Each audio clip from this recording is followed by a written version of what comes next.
Okay, so I'm building a counter, like an extension counter, to make a place for our trash can to slide under. We have this giant rolling trash can. So just building the basic frame here. Put a ledger that my countertop will sit on. A board out. I'm trying to run the countertop to the edge of this so it kind of hides behind that little trim piece. Okay, so a couple things to note.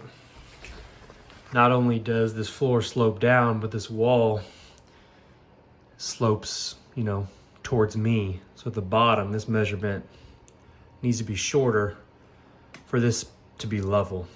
So I gotta cut that off. So you can either build something, like just build a box and shim it up, which might be easier. Just build this whole box, shim it up and place it in there. But if you build something like in place and mount it to the wall to start, you kind of have to measure as you go and make sure everything is going to end up level. Another note, I said I was coming out to, basically just trying to come right behind this with the countertop. So with an inch overhang, rather than, measuring out to here and putting boards straight underneath, I measured out to here and measured an inch back. So, well, an inch plus 3/4 of an inch, because I'm gonna cap this with some pine, some 3/4 inch pine. So I needed to go an inch overhang plus 3/4 of an inch. So once I get the pine on here to face to cap this off, the countertop will still hang an inch over that. So just the measurement is a little bit smaller than you might think. So taking into account those trim boards makes it a little bit short. But yeah, I'll have to take that out. I mean, I don't have it fastened in yet, it's just laying in there. But cut it down so I can get that face level. And then after I put a ledger board here, I'll probably go in the cabinet and just screw it from the back. This thing will be solid and ready to go. And luckily, I put, basically I put this right on a stud. I guess it's not really lucky. I guess I planned to do it, but but luckily there was one there kind of where I wanted this cabinet or this thing to end. Same thing, I wanted to end right in the middle of these two windows. So just taking into account that 3/4 inch trim that's gonna go on there, because I'll probably just do pine boards down. There will be a bench right here. You'll see me build that as well. But yep, that's it. We'll get this framed up and ready for countertop to sit on it. Okay, so here's my extra piece here. This is cut from my other countertops, so I've got a nice square angle right here coming off the back. But the piece needs to be 23 inches by 31 inches long. And I'm making it long enough to go to the edges of my board, take into account that 3/4 trim, and still have an inch, or about 3/4 of an inch in overhang. So I'm marking with just a Sharpie. You can mark on this stuff with wax pencils, are really good as well. But I'm just doing a Sharpie and I'm just gonna take the line. So I'm just kind of giving myself a saw blade bigger than 23 and a saw blade bigger than 31. So I've got a tile saw that I'm gonna be cutting this with. I've also done it with a skill saw with a diamond blade on it. And you can either squirt with a water bottle, or I can kind of throw a video in of how I used to do it with the skill saw to rig it up with water. It's not too bad, it's not too hard to do, but you can also cut this dry if you have dry blades. It just kind of ruins your blades a little bit quicker. So I've got a little tile saw that's water fed, and I'm kind of in the basement here over the top of the drain, so I'll be able to make a little bit of a mess. It'll be all right.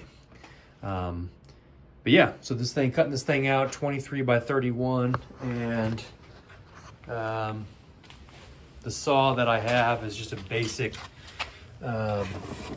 tile saw.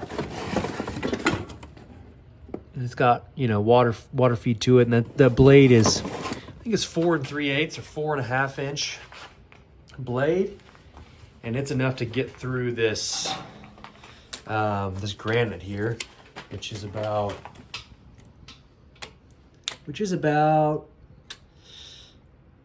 inch and an eighth, or even inch and 3/16. So it gets through this no problem. But yeah, first I'll kind of score this line with the saw, not too deep.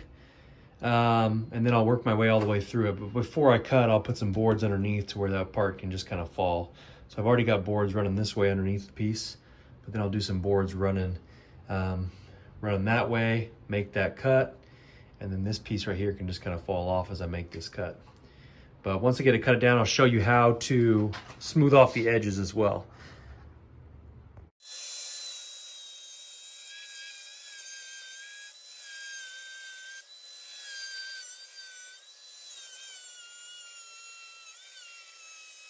So what I'm using is a multiple speed, adjustable speed grinder.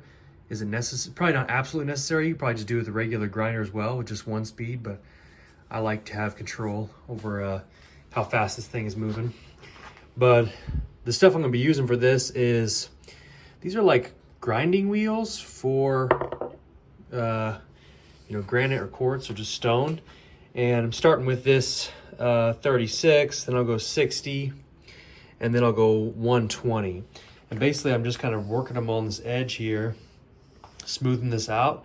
And I'm not gonna do any like chamfer or any routed edge on these. I'm just gonna kind of match the countertops that are up there. I'm just gonna kind of put a slight round on this edge. And on this corner, I'll probably use this 36 grit to kind of work a little bit smoother of a corner out here on this edge, just for safety purposes, because I've got little kids and I feel like they're just gonna hit everything. So, but yeah, I'll try to round this off as good as I can. And then after I do these grinding wheels down to the 120, it's pretty smooth. But then I've got this polishing attachment for the grinder, and it's just a 3-step. Actually, it might be 4-step, but I'm just going to do 3 on this one. I think they might have 4 steps on this, but I'm going to be doing all this dry because I don't have my grinder rigged up for any water. But I'll do first, which is going to take off just a little bit more, a little bit rougher. Second gets smoother. Third is the smoothest finish. So I'll work my way around on these edges. These are my only 2 finished edges here. So I'll work on these 2 edges and get this thing smoothed out.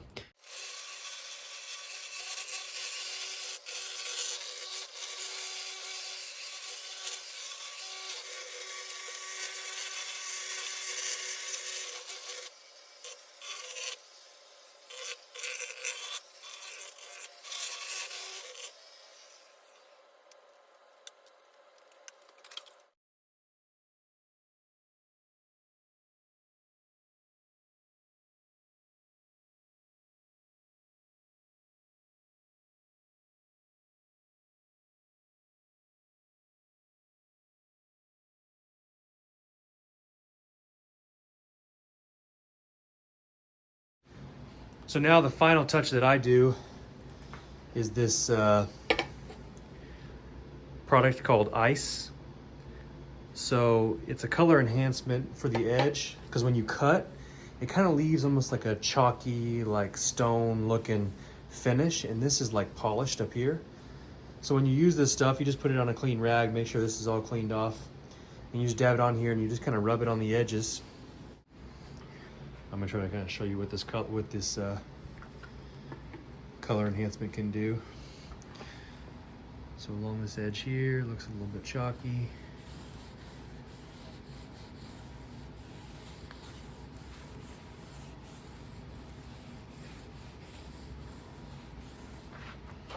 And you can see that brings kind of that natural shiny finish down to the edge as well. So the difference between the chalk and that shiny granite finish gives it a real nice finished look.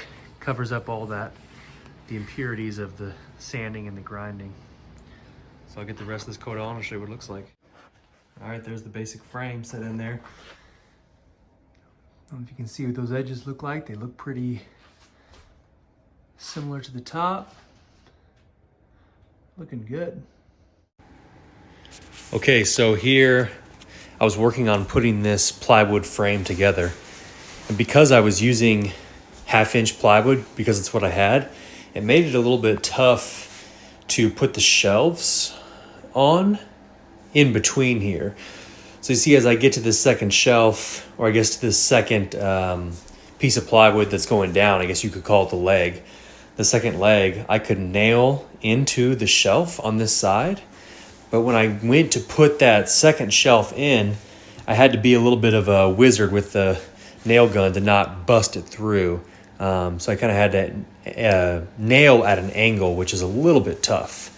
So one way to fix this would be just to cut another square leg here and build these boxes or these these shelves kind of individually, and then just nail them together, or screw them together or glue them together. That way you can nail straight in or screw straight into these shelves.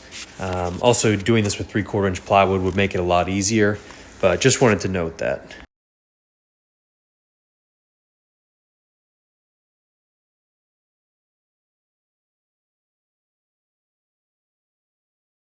I had a couple even more pieces left over, these 15-inch squares, so I just put them on the back to give it some racking strength, and then you won't see those. Those will be turned up in the back.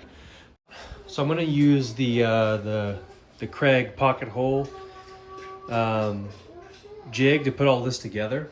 So this is all just kind of like squashed in place. That's on tension enough for it to hold that board up, and then I've got these coming down. So that's what the kind of the trim out feature is going to look like. I think I'm going to build this as is with the pocket hole, and then I think I'm going to just do some smaller trim pieces to cover the face of these, because I don't really want to do 1.5 or bigger, or I don't want to do much bigger than obviously this 1/2 inch, because then I'm taking up room on those shelves, because I want to keep my full 6 inches here for the shoes to slide in. So I think I'm going to build that as is, and then I'll trim in with a trim nailer the face of those shelves. So on this side, I trimmed out with this pine on the back roller there.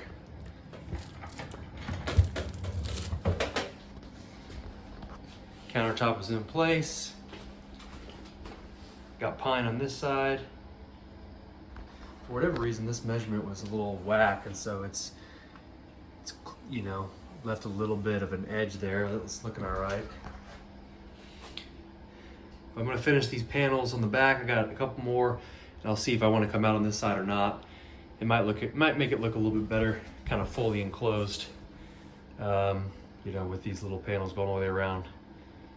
Maybe I could just cap them with a little bit of base shoe or something.